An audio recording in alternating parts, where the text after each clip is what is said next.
ಸ್ನೇಹಿತರೆ, ಭಾರತ ದೇಶದಲ್ಲಿ ಅತಿ ಹೆಚ್ಚು ಬೆಣ್ಣೆ ಉಪಯೋಗಿಸುವ ನಗರ ಯಾವುದು ಗೊತ್ತಾ? One and only Mumbai. ಪ್ರತಿದಿನ 33 ಟನ್ ಬೆಣ್ಣೆ ಮುಂಬೈ ನಗರದಲ್ಲಿ ಮಾರಾಟ ಆಗುತ್ತೆ. ಮುಂಬೈ ನಿವಾಸಿಗಳು ಅತಿ ಹೆಚ್ಚಾಗಿ ಬೆಣ್ಣೆ ಸೇವಿಸ್ತಾರೆ ಮತ್ತು ಮುಂಬೈ ನಗರದಲ್ಲಿ ಇರುವ ಪ್ರತಿ ಹೋಟೆಲ್ ಮತ್ತು ಫುಡ್ ಸ್ಟ್ರೀಟ್ಗಳಲ್ಲಿ ಬೆಣ್ಣೆ ಇಲ್ಲ ಅಂದರೆ ಹೋಟೆಲ್ ಬಾಗಿಲೇ ತೆರೆಯೋದಿಲ್ಲ. ಮುಂಬೈನಲ್ಲಿ ಇರುವ ಪ್ರತಿಷ್ಠಿತ ಬೆಣ್ಣೆ ಅಂಗಡಿ ಮಕ್ಕನ್ವಾಲಾ. ಈ ಅಂಗಡಿಯಲ್ಲಿ ಬೆಣ್ಣೆ ಖರೀದಿ ಮಾಡಲು ದೇಶ ವಿದೇಶದಿಂದ ಬರ್ತಾರೆ. ಇವರ ಬೆಣ್ಣೆ ದೇಶ ವಿದೇಶಕ್ಕೂ ಹೋಗುತ್ತೆ. ಯಾಕಪ್ಪ ಅಂದರೆ ಶುದ್ಧ ಬೆಣ್ಣೆ ಸಿಗುತ್ತೆ ಅಂತ. ಈ ಮಕ್ಕನ್ವಾಲಾ ಅಂಗಡಿಯಲ್ಲಿ ಮನೆಯಲ್ಲಿ ಮಾಡುವ ಬೆಣ್ಣೆ ಮತ್ತು ಕಂಪನಿ ಬೆಣ್ಣೆ ಕೂಡ ಸಿಗುತ್ತೆ. ಸುಮಾರು 10 ರಿಂದ 15 ವೆರೈಟಿ ಬೆಣ್ಣೆ ತಯಾರಿಸುವ ಭಾರತ ದೇಶದ ಏಕೈಕ ಮಕ್ಕನ್ವಾಲಾ ಅಂಗಡಿ. ಸ್ನೇಹಿತರೆ, ಈ ರೀತಿಯ ಎಕ್ಸ್ಕ್ಲೂಸಿವ್ ಬೆಣ್ಣೆ ಮಾಡುವ ಅಂಗಡಿ ದೇಶದಲ್ಲಿ ಎಲ್ಲಿ ಹುಡುಕಿದರೂ ಸಿಗಲು ಸಾಧ್ಯವೇ ಇಲ್ಲ. ಮುಂಬೈನಲ್ಲಿ ಪ್ರತಿದಿನ ಮಾರಾಟ ಆಗುವ ಬೆಣ್ಣೆಗಳಲ್ಲಿ 12% ಇವರ ಅಂಗಡಿಯಿಂದಲೇ ಮಾರಾಟ ಆಗುತ್ತೆ.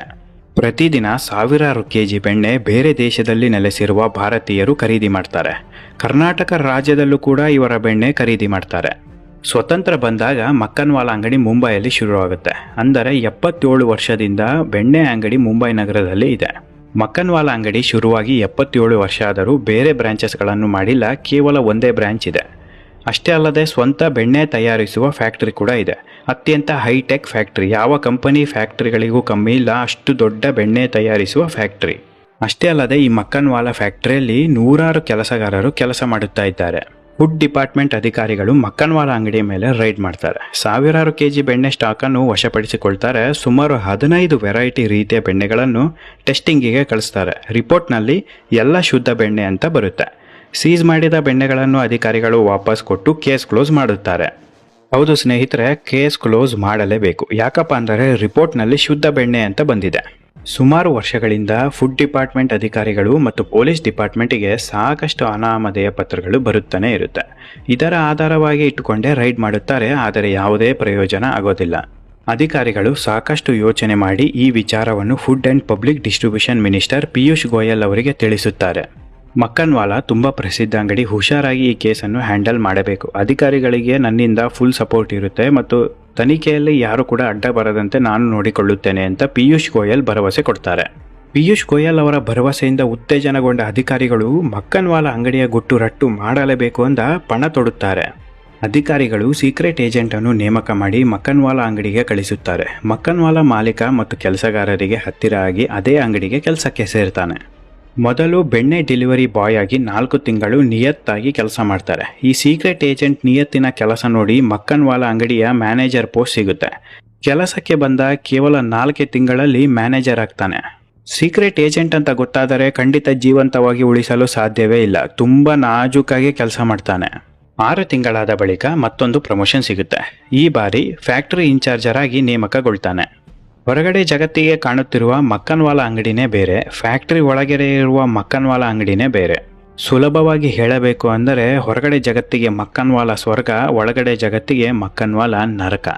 ಫ್ಯಾಕ್ಟರಿ ಒಳಗೆ ಪ್ರತಿನಿತ್ಯ ಸಾವಿರಾರು ಕೆಜಿ ಬೆಣ್ಣೆ ತಯಾರಾಗುತ್ತಾ ಇದ್ದದ್ದು ಕೇವಲ ಕೆಮಿಕಲ್ ಮತ್ತು ಹಂದಿ ಕೊಬ್ಬಿನಿಂದ.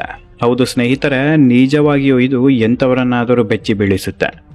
ಎಲ್ಲ ರೀತಿಯ ಬ್ರ್ಯಾಂಡೆಡ್ ಬೆಣ್ಣೆಗಳನ್ನು ಕೂಡ ನಕಲು ಮಾಡುತ್ತಾ ಇದ್ದರು. ಅಮೂಲ್ ಕಂಪನಿಯ ಬೆಣ್ಣೆಯನ್ನು ಕೂಡ ನಕಲು ಮಾಡಿ ಮಾರಾಟ ಮಾಡುತ್ತಿದ್ದರು. ಮಕ್ಕನ್ವಾಲಾ ಅಂಗಡಿಯವರು ಬೆಣ್ಣೆಗೆ ಬಳಸುತ್ತಾ ಇದ್ದದ್ದು ಡಯಾಸಿಟೈಲ್ ಮತ್ತು ಅಸೆಟೈನ್ ಎಂಬ 2 ಹೆಸರಿನ ಅಪಾಯಕಾರಿ ಕೆಮಿಕಲ್. ಈ ಕೆಮಿಕಲ್ಗಳು ಎಷ್ಟು ಡೇಂಜರ್ ಅಂದರೆ ಯಾವುದೇ ಪರೀಕ್ಷೆ ಮಾಡಿದರೂ ಬೆಣ್ಣೆಯಲ್ಲಿ ಈ ಕೆಮಿಕಲ್ ಮಿಕ್ಸ್ ಆಗಿದೆ ಅಂತ ಗೊತ್ತೇ ಆಗೋದಿಲ್ಲ. ಒರಿಜಿನಲ್ ಅಂತಾನೆ ರಿಪೋರ್ಟ್ ಬರುತ್ತೆ. ಭಾರತ ದೇಶಾದ್ಯಂತ ಇದೇ ರೀತಿಯ ಬೆಣ್ಣೆ ತಯಾರು ಮಾಡುತ್ತಿದ್ದಾರೆ ಅಂತ ವರದಿ ಬಂದಿದೆ. ಸೀಕ್ರೆಟ್ ಏಜೆಂಟ್ ಎಲ್ಲ ರೀತಿಯ ಸಾಕ್ಷಿಯನ್ನು ಕಲೆ ಹಾಕಿ ಮೇಲಧಿಕಾರಿಗಳಿಗೆ ರಿಪೋರ್ಟ್ ತಲುಪಿಸುತ್ತಾನೆ. ಎಲ್ಲ ಸಾಕ್ಷಿಯನ್ನು ಇಟ್ಟುಕೊಂಡು ಮಕ್ಕನ್ವಾಲಾ ಅಂಗಡಿಯ ಮೇಲೆ ರೈಡ್ ಮಾಡುತ್ತಾರೆ. ಮಾಲೀಕ ಅರೆಸ್ಟ್ ಆಗ್ತಾನೆ. ಮಕ್ಕನ್ವಾಲಾ ಕ್ಲೋಸ್ ಆಗುತ್ತೆ. ಯಾವಾಗ ಈ ವರದಿ ಟೈಮ್ಸ್ ನೌ ದಿನಪತ್ರಿಕೆಯಲ್ಲಿ ಪ್ರಕಟ ಆಗುತ್ತೋ ಭಾರತ ದೇಶದ ಜನತೆ ಬೆಣ್ಣೆ ತಿನ್ನೋದಕ್ಕೆ ಹಿಂದೆ ಸರಿಯುತ್ತಾ ಇದ್ದಾರೆ. ಈ ಕೆಮಿಕಲ್ ಮಿಶ್ರಿತ ಬೆಣ್ಣೆ ಸೇವಿಸಿದರೆ ಸಾವು ಸಂಭವಿಸಲ್ಲ, ಬದಲಾಗಿ ನಾನಾ ಸಮಸ್ಯೆಗಳು ಉಂಟಾಗುತ್ತೆ. ದೇಹದಲ್ಲಿ ಮೊಡವೆ ಸಮಸ್ಯೆ ಆರಂಭ ಆಗುತ್ತೆ. ಮುಖದಲ್ಲಿ ಇದ್ದಕ್ಕಿದ್ದ ಹಾಗೆ ಸಾಕಷ್ಟು ಮೊಡವೆಗಳು ಹುಟ್ಟಿಕೊಳ್ಳುತ್ತೆ. ಯಾವುದೇ ಕಾರಣಕ್ಕೂ ಮೊಡವೆಗಳು ಗುಣಮುಖ ಆಗೋದಿಲ್ಲ. ಅಷ್ಟೇ ಅಲ್ಲದೆ ಸ್ಕಿನ್ ಬರ್ನಿಂಗ್ ಸಮಸ್ಯೆ ಕಂಡುಬರುತ್ತೆ, ಅಂದರೆ ಚರ್ಮ ಹುರಿತ. ನಿರಂತರವಾಗಿ 2 ತಿಂಗಳ ತನಕ ಈ ಕೆಮಿಕಲ್ ಮಿಶ್ರಿತ ಬೆಣ್ಣೆ ಸೇವಿಸಿದರೆ ಗ್ಯಾಸ್ಟ್ರಿಕ್ ಸಮಸ್ಯೆ ಮತ್ತು ಡೈಜೆಸ್ಟಿವ್ ಸಿಸ್ಟಮ್ ಸಮಸ್ಯೆ ಆರಂಭ ಆಗುತ್ತೆ.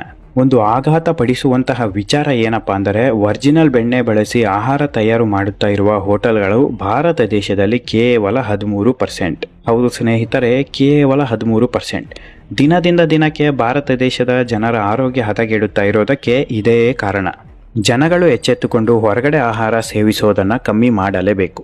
ಇಲ್ಲ ಅಂದರೆ ಈ ಡೂಪ್ಲಿಕೇಟ್ ಬೆಣ್ಣೆಯಿಂದ ಆರೋಗ್ಯ ಸಮಸ್ಯೆ ಆರಂಭ ಆಗುತ್ತೆ. ಮತ್ತೆ ಆರೋಗ್ಯವನ್ನು ಸರಿಪಡಿಸಿಕೊಳ್ಳಲು ಮೆಡಿಸಿನ್ಗಳಿಗೆ ದುಡ್ಡಿನ ಸುರಿಮಳೆಯೇ ಸುರಿಸಬೇಕಾಗುತ್ತೆ. ಸ್ನೇಹಿತರೆ, ಆದಷ್ಟು ಮನೆ ಊಟ ಮಾಡಿ ಆರೋಗ್ಯವಾಗಿರಿ. ನಿಮಗೆ ಈ ವಿಡಿಯೋ ಇಷ್ಟ ಆಗಿದ್ದರೆ ದಯವಿಟ್ಟು ಒಂದು ಲೈಕ್ ಕೊಡಿ, ಶೇರ್ ಮಾಡಿ, ಸಬ್ಸ್ಕ್ರೈಬ್ ಮಾಡಿ, ಪಕ್ಕದಲ್ಲೇ ಇರುವ ಬೆಲ್ ಐಕಾನ್ ಪ್ರೆಸ್ ಮಾಡೋದನ್ನು ಮರೆಯಬೇಡಿ. ಇದೇ ರೀತಿ ಇಂಟ್ರೆಸ್ಟಿಂಗ್ ವಿಚಾರದೊಂದಿಗೆ ಖಂಡಿತ ಮತ್ತೆ ಮುಂದಿನ ವಿಡಿಯೋದಲ್ಲಿ ಬರುತ್ತೇನೆ. ಅಲ್ಲಿವರೆಗೂ ಎಲ್ಲರಿಗೂ ಶುಭ ದಿನ.